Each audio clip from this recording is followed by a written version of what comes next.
Hey everyone, and welcome to Maximum Human Performance.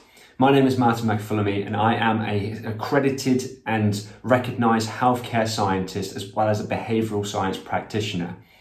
Over the past 15 years, I have been working with thousands of clients and thousands of individuals just like yourself to optimise their health so they have the daily energy required to succeed in their goals. Today, I'm going to be talking to you about one of the most effective ways to ensure that you have high performance all year round.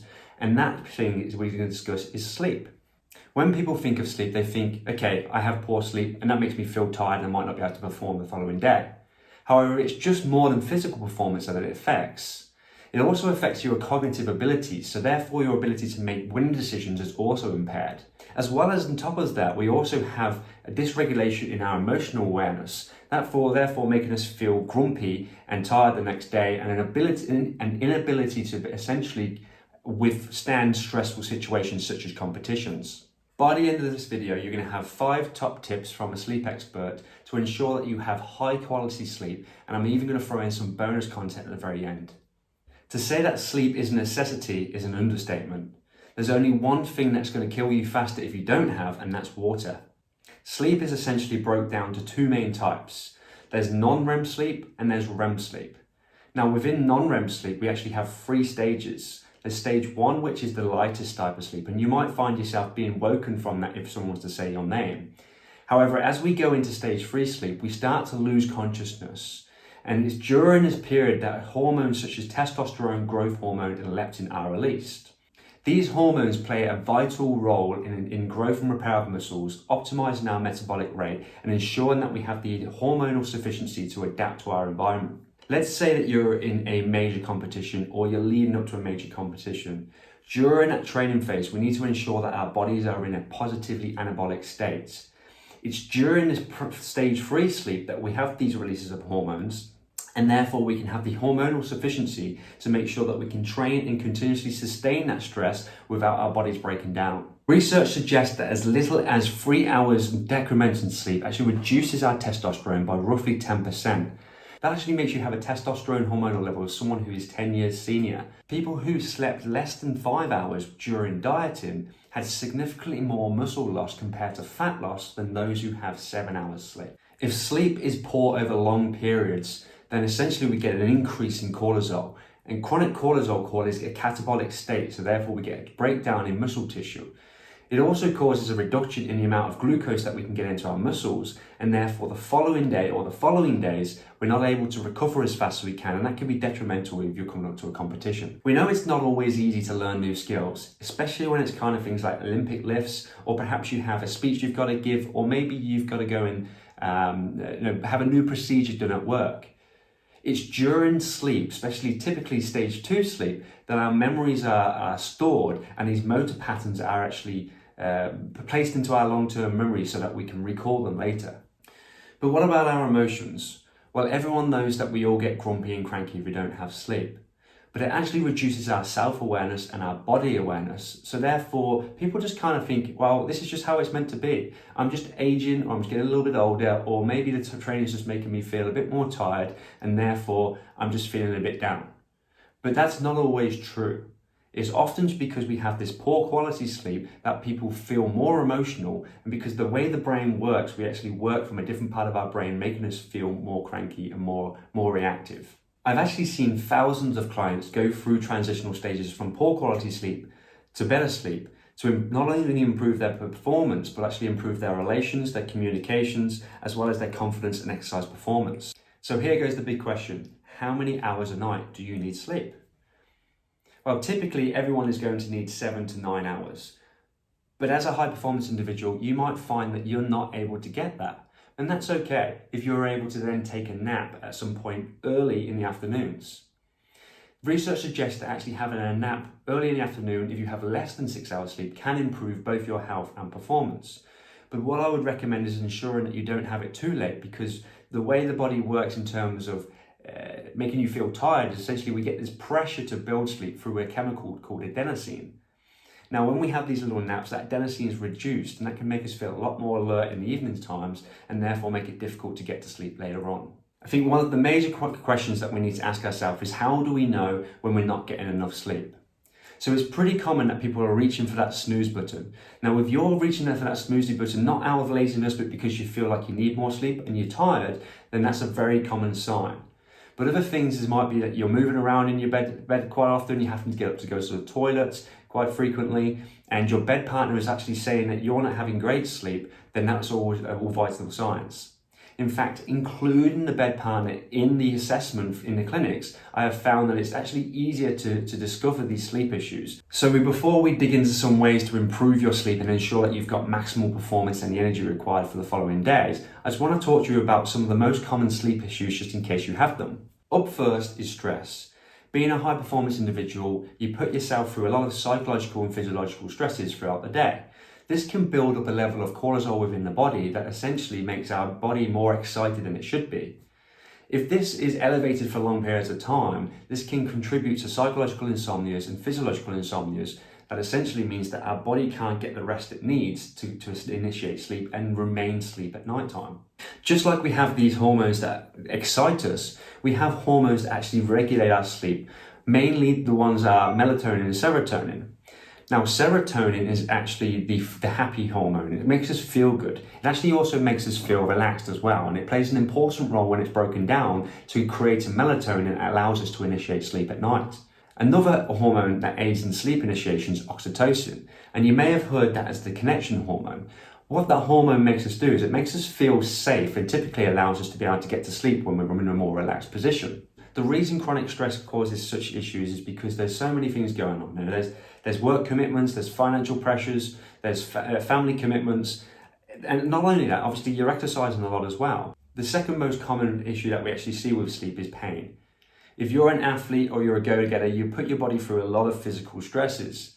Over the time, this causes tight muscles, this causes breakdown, tight hips, sore shoulders. Lying on those body parts and trying to get comfortable can be difficult for many people.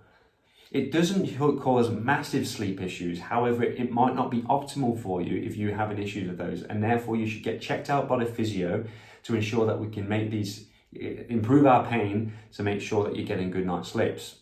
I know that I've got a bad left shoulder, and if I stay on that side for too long, it causes me problems. And also I have a hip problem on my right hand side, so I have to place a pillow between my hips to ensure that I have a good night rest. The most common pathological issue in terms of sleep we see is what's called obstructive sleep apnea. Now, obstructive sleep apnea is essentially where the airways relax that causes breathing issues during the sleep. Now, when we have these breathing issues, oxygen levels can slowly start to fall. A small secretion of adrenaline is put into our body, and that basically causes like a bit of a jolt or a jerk, and it can happen multiple times out the night. This causes sleep fragmentation and makes our sleep really poor quality. And typically, individuals will snore, and there'll be large mass. So obesity is one of the main problems that we see causing obstructive sleep apnea. However, those who have large muscle mass also have issues in terms of their breathing as well. So if you're snoring, have excessive daytime sleepiness, frequently waking during the night, or your partner's saying that they're seeing you having breathing issues, there's a good chance that you have obstructive sleep apnea. Now, to treat obstructive sleep apnea, it's actually pretty simple. We can actually use machines that blow air into the airways and stent the airways open, and they're not as scary as people often think they are, but they do get results and make people feel much better the following day, and they are going to improve your overall performance, your alertness, and how you're feeling. Now, the fourth and final thing I want to talk about in terms of sleep issues is actually what we call periodic limb movement disorder. So this is just small little twitches in our toes during the night when we're actually in certain phases of sleep that can be consistent and can kind of prevent our brains from getting into that deeper stages of sleep where our testosterone and our hormones are released. This might come from nutritional deficiencies or other deficiencies, and it's best to get these assessed through your bloods or through a sleep specialist. So just before we move into my top tips of how to ensure that you have a good quality night's sleep, I just want to talk to you a little bit about how we measure sleep, so you have some expectations if you're likely to go and get your sleep tested from someone like myself. We use a device called a polysomnography, and essentially that's a small box that sits in the chest here, but it has electrodes that are adapted onto the face so that we can measure brainwave activity and look at your stages of sleep. We can look at your eye movement to see whether you're in that rapid eye movement stage of sleep as well. And then we can check your jaw to see if you've got any bruxism or kind of grinding of your jaw, and to see how relaxed you are. We also put bands around so we can see breathing effort, as well as electrodes on the chest and on the limbs, so we can look at heart rate, rhythm, and limb activity. So now that you've had a good review of what sleep is, how sleep can cause health and performance impacts, I'm just going to talk to you about 5 top tips or 5 hacks that you can use to ensure that you have the best quality of sleep. And if you follow these and you don't, then there's potential that you've got actually a sleep problem that needs to be investigated. So number 1, the most important thing about sleep is keeping it consistent. Our bodies are regulated by a clock deep within our brain called the suprachiasmatic nuclei. And what that does is it basically creates the hormonal changes like waves every 24 to 12 hours, where we have the alertness and we have the basically relaxing hormones to cause us to be able to get to sleep. Now, if we don't have that consistency, that shifts those hormones to different positions each night, and your body and your brain are left guessing when you should be going to sleep. Therefore, what I recommend is getting up at the same time every single day. The other way our body initiates sleep is through that adenosine load. As our bodies use energy, a molecule called adenosine triphosphate, ATP, that's broken down into adenosine, and that basically turns the neurons in our brain off, so it allows us to initiate sleep at nighttime. So if you get up at the same time each morning, by the time that you've got to 9 o'clock at night, 10 o'clock at night, however what time you get to sleep, you're going to feel the same each time. So therefore, consistency is crucial to ensuring that you have the best of sleep quality. Number 2, now everybody talks about having a morning routine to set up your day. I say as a sleep expert, to ensure that you can get to sleep and you feel put yourself into a relaxed state, that everybody should have an evening routine. That just might mean that you typically do 4 or 5 things consistently every night just before you go to bed to program your brain to get into that sort of state. For me, that was basically having something like a chamomile tea, turning the lights off and dimming the lights down, turning the TV off and putting my phone away, and then sitting just relaxing with my thoughts for 10 minutes with a scented candle on before I go to sleep. Those 4 things anchor a sleep state within my brain, to my psyche, to allow me to then get into a position where I'm going to be able to fall asleep pretty much as soon as I can. For you, it doesn't have to be like that. But what I'd recommend is ensuring that you have 3 to 4 steps and stages that you do just before you go to bed, slowly bringing yourself down and ending your day. The third, and probably one of the most common issues that people have that ruin their sleep, is actually using mobile phones and being on technology at night. Now, it's difficult. Yes, as high performance individuals, you're going to have emails, text messages, you're going to have people trying to get hold of you until late time at night time. Especially now we live in a globe where we can contact people from all around the globe, and basically time doesn't matter anymore. But it does for the body. Evolutionary, we've just been going for millions of years to get to this point now, and all of a sudden it's changed rapidly. The body can't stay like that. So what I was going to say, psychologically, if you can turn your phone off and put it on silent and leave it out of the room, that's going to allow you psychologically to actually say, okay, well, now I'm accepting the day is over and I'm allowed to go to sleep. If you have your mobile phone in the room, what is that telling you? You're unconscious. That is telling you that you're still waiting for someone to give you that call. You're still waiting for something to happen on social media. And that's going to disrupt your sleep and make it poor quality, even if you don't know it.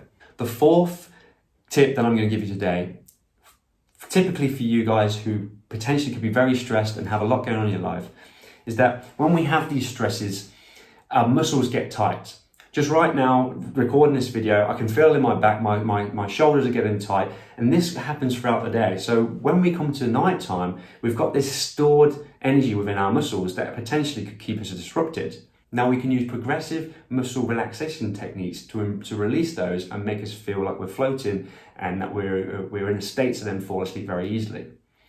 Now this might be starting off with some breathing. So we might breathe typically from the belly, through the nose, and then steadily out through the nose for longer than the inhalation. So the exhalation is longer than your inhalation. Now what this does is it actually causes the activation of the parasympathetic nervous system through activity of the vagus nerve. This stimulates your body into a restful state and slows us down. Now, when we get into that calm state, we can start to then use our brain consciously to kind of relax the muscles within our body and put us into this feeling of essentially a euphoric feeling. Just like in the gyms, when we can consciously tense our muscles to ensure that we're getting maximal growth, we can consciously switch off the muscles using our minds to ensure that we are feeling just as relaxed as possible. So if you're to sit there at night and you're feeling quite tense, we can scan our body by closing our eyes and just putting our attention onto maybe our toes first, working up the calves into the quads, and just allowing yourself and your mind to say relax and focus on that point and just allow that muscle to relax. Now, if you do this 2 or 3 times up and down the body, you're going to notice you're going to get into a position where you feel like you're floating and you don't even feel like you're in your body anymore. Therefore, you get into a position where you're feeling very, very relaxed and you're able to initiate sleep very easily. The 5th and final tip that I'm going to give you before I go on to the bonus content is that if you're a stressful individual and you're consuming a lot of caffeine, energy drinks, pre-workouts, or you're even just simply coffee, you're going to have problems with your sleep regardless of how much you're having. Now, it might sound counterintuitive because you might be feeling tired in the day, but after 3 or 4, 5 days of cutting out coffee, you'll notice your energy levels improving. So if you've got sleep issues and you're concerned about your sleep issues when you're still drinking coffee, cut it out now. Caffeine has a half-life of 7 to 8 hours, and what it does is it blocks the adenosine receptors within our brains and it makes us feel more alert. That's how it works. However, it can still have that impact on us later in the night, even with the smallest amounts. And if you're continuously using caffeine, we're continuously promoting that sympathetic nervous system, promoting that activity of excitation within our body, and it's not going to be healthy. So I'd say as a last tip to take away caffeine and remove stimulants from the body if you're able to. Okay, so before we go on to the bonus content, I just want to go on a quick recap of what was discussed today. So we know that sleep is vital for health and performance. But if you're not getting good quality sleep, you're not going to be able to have the energy that it requires to get through your daily goals and to maximize your performance. We want to feel good, we want to be able to make sure that our brains are working as good as possible, and we want to be able to be as strong and powerful and fast as possible as well. So to ensure your good quality sleep, we need to be taking these 5 tips down that I've just mentioned. And I'm going to quickly go through them. However, there's potential that you're having a lot of stress in your life. So perhaps you need to go away and see whether there's any ways that you can use in stress management, and perhaps there might be a video I'll go on to next time, is looking at how we can improve or reduce our stresses throughout the day. If you have any pains, make sure you get those looked at and see if there's any way that you can find yourself getting more comfortable in bed to ensure that you have a good quality sleep. And if anyone is mentioned to you that you snore or look like you stop breathing during your sleep and you're feeling like you've got excessive daytime sleepiness, just potentially you're not enough around about 2-3 p.m. in the afternoon, ensure you come in contact myself and we can get you a sleep study. Okay, so top 5 tips, just as a recap. Consistency, getting up at the same time each morning, going to bed at the same time each night. Everyone, even at the weekends, if you don't have anything on that night or the following morning, keep it consistent. I'm begging you, please. It's only going to help with your performance and how you feel throughout the day.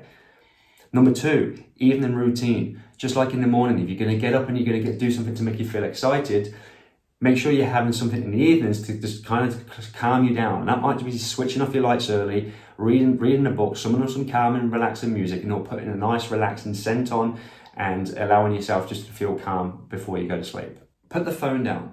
Leave the phone outside the room. Accept that your day is over. If you can't accept that your day is over, how can you accept that in the following day that you're going to be feeling your best and you're going to be able to perform your best? You're not. The 4th one is the progressive muscle techniques. You can find these sort of things, guided meditations, actually on YouTube, and you'll be able to I'll be able to actually provide you with one through this website, and it'll take you through a step-by-step process of what you can do. Once you get to the point where you can learn them yourself, you can just consciously able to switch off those muscles and make them feel relaxed so that you can get into a good state to go to sleep. And as the 5th one, just basically make sure that you are cutting out your caffeine. So as a bonus content, everyone in high performance and everyone in the world is always trying to think about what supplements can we use. And is there any supplements that we can actually potentially use that can improve our sleep? Well, GABA is a neurotransmitter in our brain which essentially makes us feel relaxed. And it's been shown that those who have insomnia and poor sleep have roughly about 30% less than those who have good sleep. So supplementing with GABA roughly an hour before you go to bed can improve your sleep quality. We also have supplements such as glycerol. Now, glycerol is a chemical that can make us improve our sleep quality. If we have roughly around about 3 grams of it about an hour before we go to bed. Melatonin can be used to shift our sleep-wake times. So when I said before, if you're trying to keep your sleep-wake times consistent, then ensuring that you're using something like melatonin if you've come off night shift or if you're going to compete in a different country, taking melatonin roughly an hour before your bedtime for about 7 to 14 days can change and shift your sleep-wake times. The final one is valerian. Valerian's a herb that actually increases the signaling of GABA. So it doesn't increase the amount of GABA, it actually increases how the GABA is uptaken within our bodies, and it can make us feel like we're in a sedated state. I hope you've enjoyed this video. My name is Martin McPhillamy, and my company is called Performance Through Health, and now I can't wait to get some more of these videos out to you. Thank you.